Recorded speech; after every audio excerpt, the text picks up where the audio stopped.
bersumpah akan memenuhi kewajiban Presiden Republik Indonesia dengan sebaik-baiknya dan seadil-adilnya, memegang teguh Undang-Undang Dasar dan menjalankan segala undang-undang dan peraturannya dengan selurus-lurusnya, serta berbakti kepada nusa dan bangsa.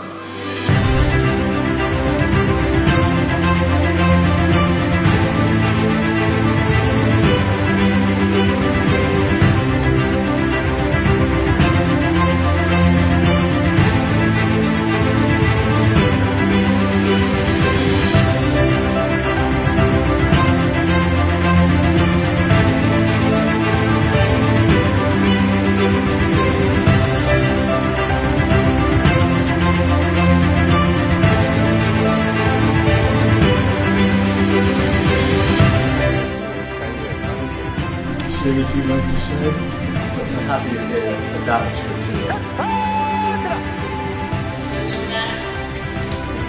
Especialmente en nuestros estudios. Como objetivo central da presidente brasileira no G20. Alhamdulillah, ya, saya pulang bawa komitmen total $18,5 miliar.